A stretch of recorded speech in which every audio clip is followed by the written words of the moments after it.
नमस्कार विद्यार्थी मित्रांनो, डिस्कस अबाउट एक्झाम आपल्या फ्री एज्युकेशन चॅनलमध्ये पुन्हा सर्वांचं स्वागत आहे.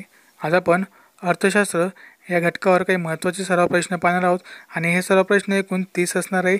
जे तुमची येणारी MPSC एक्झाम असेल त्या MPSC एक्झामसाठी हे सर्व प्रश्न खूप महत्त्वाचे असणार आहे. त्यामुळे हे लेक्चर तुम्ही शेवटपर्यंत नक्की पहा आणि जर कोणी हे व्हिडिओ नवीन पाहत असणार तर त्यांनी आधी सबस्क्राईब करून घ्या आणि शेजारील बेल आयकॉनवर क्लिक करून घ्या, म्हणून असे येणारे नवीन नवीन व्हिडिओ तुमच्यापर्यंत पोहोचत असतील आणि तुम्हाला त्याचा फायदा हा होत राहणार. ठीक आहे, चला तर मग पाहूया काही महत्त्वाचे सर्व प्रश्न. खालील जोड्या लावा व योग्य पर्याय निवडा. त्यामध्ये काही योजना दिलेल्या आहेत तर त्या ठिकाणी योग्य पर्याय आहे तो म्हणजेच 4. तर मुंबई योजना ही टाटा बिर्ला, गांधी योजना ही श्रीमान अग्रवाल, जनता योजना ही मानवेंद्रनाथ रॉय आणि सर्वोदय योजना ही जयप्रकाश नारायण. पुढील विधाने वाचून योग्य पर्याय निवडा. त्या ठिकाणी 2 विधान दिले. त्यामध्ये पहिले विधान आहे पंचवार्षिक योजना केंद्रीय नियोजन आयोगामार्फत तयार केली जाते आणि दुसरे विधान आहे आर्थिक नियोजनविषयक धोरण तयार करणारी सर्वोच्च संस्था म्हणजेच राष्ट्रीय विकास परिषद होय. तर या ठिकाणी योग्य पर्याय आहे तो म्हणजेच दोन्ही विधाने बरोबर आहेत. दोन्ही विधाने बरोबर. तर पंचवार्षिक योजना ही केंद्रीय नियोजन आयोगामार्फत तयार केली जाते आणि आर्थिक नियोजनविषयक धोरण तयार करणारी सर्वोच्च संस्था म्हणजेच राष्ट्रीय विकास परिषद होय. केंद्रीय नियोजन आयोगाचे स्वरूप असे नाही. तर केंद्रीय नियोजन आयोगाचे स्वरूप हे संविधानिक नाही. लक्षात ठेवा, संविधानिक नाही. 10व्या पंचवार्षिक योजनेदरम्यान कोणत्या क्षेत्रात सर्वाधिक आर्थिक वृद्धी दर हा साध्य झाला? तर 10व्या पंचवार्षिक योजनेदरम्यान सेवा क्षेत्र या क्षेत्रात सर्वाधिक आर्थिक वृद्धी दर हा साध्य झाला होता. पुढीलपैकी कोणत्या योजनेदरम्यान कमीत कमी वार्षिक सरासरी वृद्धी दर हा साध्य झाला होता? तर 9वी या योजनेदरम्यान कमीत कमी वार्षिक सरासरी वृद्धी दर हा साध्य झाला होता. पुढील विधाने वाचून योग्य पर्याय निवडा. तर या ठिकाणी 2 पर्याय दिले आहेत. भारताची अर्थव्यवस्था ही दुहेरी अर्थव्यवस्था आहे कारण तिच्यात आधुनिक व परंपरागत अर्थव्यवस्थांचे सहअस्तित्व आहे. भारताची अर्थव्यवस्था ही मिश्र अर्थव्यवस्था आहे कारण तिच्यात भांडवलशाही व समाजवादी अर्थव्यवस्थांचे सहअस्तित्व आहे. तर या ठिकाणी योग्य पर्याय आहे तो म्हणजेच 3. आणि हे दोन्ही विधाने बरोबर आहेत. 1936 मध्ये नियोजन करा अन्यथा नष्ट व्हा हा संदेश कोणी दिला? तर 1936 मध्ये नियोजन करा अन्यथा नष्ट व्हा हा संदेश M. विश्वेश्वरय्या यांनी दिला होता. पुढीलपैकी विधाने वाचून योग्य पर्याय निवडा. त्यामध्ये 2 विधाने दिली आहेत. भारतातील नियोजन यंत्रणा विकेंद्रीकृत पद्धतीने कार्य करते. दुसरे विधान आहे ही यंत्रणा राष्ट्र, राज्य व जिल्हा अशा 3 स्तरांवर कार्य करते. तर या ठिकाणी योग्य पर्याय आहे तो म्हणजेच 3. आणि हे दोन्ही विधाने बरोबर आहेत. अयोग्य विधाने निवडा. पहिलं विधान आहे नियोजन मंडळाची रचना, सदस्य संख्या तसेच सदस्य पात्रता इत्यादी बाबी निश्चित नसतात. नियोजन मंडळावर वित्त मंत्रालयाचे नियंत्रण असते. नियोजन मंडळाला घटनात्मक दर्जा आहे. आणि पंतप्रधान हे नियोजन मंडळाचे पदसिद्ध अध्यक्ष असतात. तर या ठिकाणी योग्य पर्याय आहे तो म्हणजेच 2 आणि तर आणि हे विधाने अयोग्य आहेत. ठीक, अयोग्य विधान निवडा. त्यामध्ये राष्ट्रीय विकास परिषदेचे पदसिद्ध अध्यक्ष पंतप्रधान असतात. दुसरे विधान आहे राष्ट्रीय विकास परिषदेची स्थापना 15 मार्च 1950 रोजी झाली. राष्ट्रीय विकास परिषद वर्षभर काम करणारी संस्था आहे.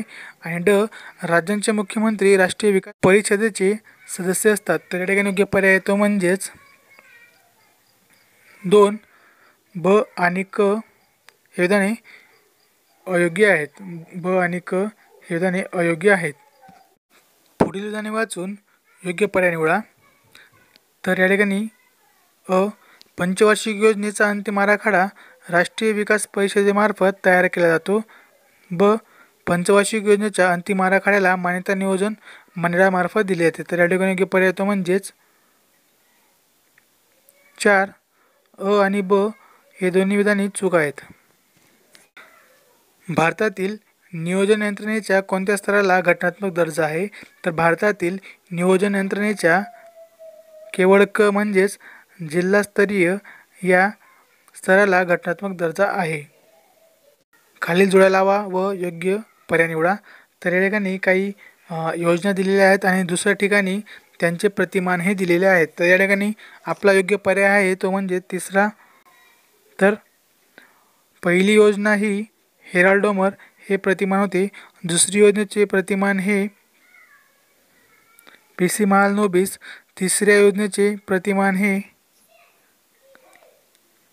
एस चक्रवर्ती. चौथी योजनेचे धनंजय गाडगीळ हे प्रतिमान होते. खालील जुळा लावा व योग्य पर्याय निवडा. तर या ठिकाणी परत काही योजना दिल्या आहेत आणि दुसरीकडे त्याचे प्रतिमान हे दिलेले आहे. तर या ठिकाणी आपला योग्य पर्याय आहे तो म्हणजेच 2. तर पाचवी योजना ही डी धर. सरकती योजना प्रोफेसर लकडावाला. सातवी योजना ब्रह्मानंद व वकील. आठवी योजना राव आणि मनमोहन. ठीक आहे. पहिल्या पंचवार्षिक योजनेदरम्यान खालीलपैकी रिकाम्या जागांमध्ये वाढ झाली नाही. तर पहिल्या पंचवार्षिक योजनेदरम्यान खालीलपैकी किमतींचा निर्देशांक यामध्ये वाढ झाली नाही. पहिल्या पंचवार्षिक योजनेदरम्यान खालीलपैकी कोणते प्रकल्प सुरू करण्यात आले. तर या ठिकाणी योग्य पर्याय आहे तो म्हणजेच अ, ब, क. तर पहिल्या पंचवार्षिक योजनेदरम्यान खालीलपैकी भाकरा नांगर प्रकल्प, सिंधी खत कारखाना आणि हिंदुस्तान अँटीबायोटिक्स पिंपरी हे प्रकल्प सुरू करण्यात आले. पुढील उदाहरणे वाचून योग्य पर्याय निवडा. पहिले उदाहरण आहे, ब्रह्मानंद आणि वकील यांनी मजुरी वस्तू प्रतिमान सुचवले होते. दुसरे उदाहरण आहे, त्यांचा महालनोबिस प्रतिमानाला विरोध होता. तर या ठिकाणी योग्य पर्याय आहे तो म्हणजेच 3. अ आणि ब दोन्ही विधाने बरोबर आहेत. तर या ठिकाणी दोन्ही विधाने बरोबर आहेत. तिसऱ्या पंचवार्षिक योजनेदरम्यान खालीलपैकी मध्ये घट झाली नाही. तर तिसऱ्या पंचवार्षिक योजनेदरम्यान खालीलपैकी किमतींचा निर्देशांक यामध्ये घट झाली नाही. पहिल्या पंचवार्षिक योजनेदरम्यान खालीलपैकी मध्ये वाढ झाली नाही. तर पहिल्या पंचवार्षिक योजनेदरम्यान खालीलपैकी व्यापार तूट यामध्ये वाढ झाली नाही. खालील जोड्या लावा व योग्य पर्याय निवडा. तर या ठिकाणी काही योजना दिलेल्या आहेत. त्यामध्ये योग्य पर्याय आहे तो म्हणजेच 2. पाचवी योजना ट्रायसेम. पाचवी योजना ट्रायसेम लक्षात ठेवा. सरकती योजना अंत्योदय योजना. सहावी योजना IRDP. सातवी योजना जवाहर रोजगार योजना हे लक्षात ठेवा. योजनेला सुट्टीच्या पहिल्या वार्षिक योजनेदरम्यान म्हणजेच 1966 ते 67 हे यामध्ये कोणते निर्णय हे घेण्यात आले होते. तर या ठिकाणी योग्य पर्याय आहे तो म्हणजेच 2. लक्षात ठेवा 2 ब आणि क. तर हरित क्रांतीच्या तंत्रज्ञानाचा स्वीकार करणे आणि रुपयाचे अवमूल्यन करणे हे 2 निर्णय घेण्यात आले होते.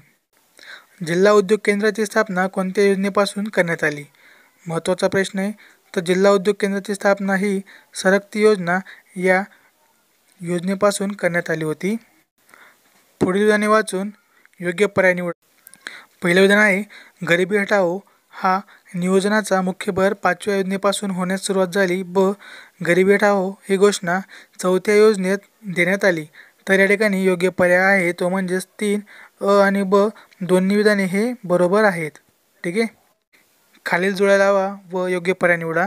यामध्ये काही योजना दिलेल्या आहेत ते पाहणार आहोत. त्या ठिकाणी योग्य पर्याय आहे तो म्हणजे 1. चौथी योजना स्थैर्यासह आर्थिक वाढ. सातवी योजना अन्न, रोजगार व उत्पादकता. आठवी योजना मानवी विकास आणि नववी योजना सामाजिक न्याय व समानतेसह आर्थिक वाढ. 1975 मध्ये सुरू करण्यात आलेल्या 20 कलमी कार्यक्रमाची पुनर्रचना केव्हा करण्यात आली आहे. तर या ठिकाणी योग्य पर्याय आहे तो म्हणजेच 2. 1982, 1986 आणि 2006 यावेळी करण्यात आलेली आहे. कोणत्या योजनेला रोजगार निर्मिती जनक योजना असे म्हणतात. तर या ठिकाणी योग्य पर्याय आहे तो म्हणजे 3. सातवी. तर 7वी योजनेला रोजगार निर्मितीजनक योजना असे म्हणतात. भारतात सूचक नियोजनाचा पूर्ण प्रारंभ कोणत्या योजनेपासून झाला? तर भारतात सूचक नियोजनाचा पूर्ण प्रारंभ हा 8वी या योजनेपासून झाला. कोणत्या योजनेपासून सार्वजनिक क्षेत्रावरील खर्चापेक्षा खाजगी क्षेत्रावरील खर्च जास्त होण्यास सुरुवात झाली? तर 8वी योजनेपासून सार्वजनिक क्षेत्रावरील खर्चापेक्षा खाजगी क्षेत्रावरील खर्च जास्त होण्यास सुरुवात झाली. आय होप मित्रांनो तुम्हाला आजचं लेक्चर नक्कीच आवडलं असणार. खूप छान क्वेश्चन मी या ठिकाणी घेतले होते. तर व्हिडिओ आवडला असणार तर नक्की लाईक करा, कमेंट करा आणि शेअर करा. तुम्हाला असंच काही प्रश्नांचे क्वेश्चन बुक हवं असणार तर तुम्ही खाली दिलेल्या डिस्क्रिप्शन बॉक्समध्ये जाऊन त्या लिंकवरून तुम्ही ते परचेस करू शकतात. तुम्हाला त्यामध्ये डिस्काउंट देखील मिळणार आहे. त्यामुळे तुम्ही 12,000 प्रश्नांचा सराव त्या ठिकाणी करू शकतात. जर आवडल्यास नक्की घ्या. तर भेटूया पुढील लेक्चरमध्ये. तोपर्यंत धन्यवाद. जय हिंद, जय महाराष्ट्र.